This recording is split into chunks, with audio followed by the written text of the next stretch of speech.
ଝିଅମାନେ ତାଙ୍କର ବିୟାକୁ ଶୁଦ୍ଧ ଭାଷାରେ କ'ଣ କହିଥାନ୍ତି? ପୁଣି ଥରେ ଝିଅମାନେ ତାଙ୍କର ବିୟାକୁ ଶୁଦ୍ଧ ଭାଷାରେ କ'ଣ କହିଥାନ୍ତି?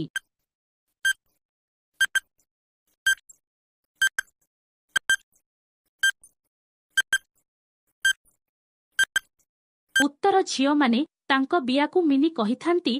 ପରବର୍ତ୍ତୀ ପ୍ରଶ୍ନ ମହିଳାମାନେ ପୁଅମାନଙ୍କ ବାଣ୍ଡକୁ କ'ଣ କହିଥାନ୍ତି? ପୁଣି ଥରେ ମହିଳାମାନେ ପୁଅମାନଙ୍କ ବାଣ୍ଡକୁ କ'ଣ କହିଥାନ୍ତି?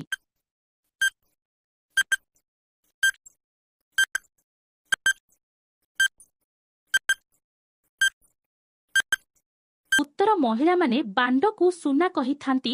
ପରବର୍ତ୍ତୀ ପ୍ରଶ୍ନ କାର୍ଯ୍ୟକ୍ରମ ଚାଲିଥିବା ବେଳେ ଝିଅ କାହିଁକି ଆଖୁ ବୁଜି ଦେଇଥାଏ? ପୁଣି ଥରେ କାର୍ଯ୍ୟକ୍ରମ ଚାଲିଥିବା ବେଳେ ଝିଅ କାହିଁକି ଆଖୁ ବୁଜି ଦେଇଥାଏ?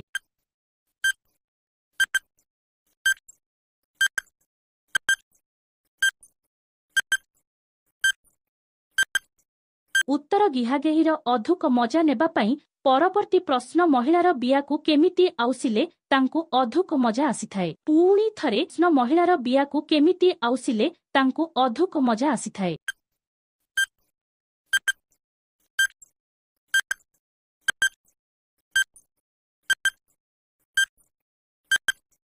ଉତ୍ତର ଆଙ୍ଗୁଳିରେ ଧୁରେ ଧୁରେ ଆଉସିଲେ ଅଧିକ ମଜା ଆସିଥାଏ।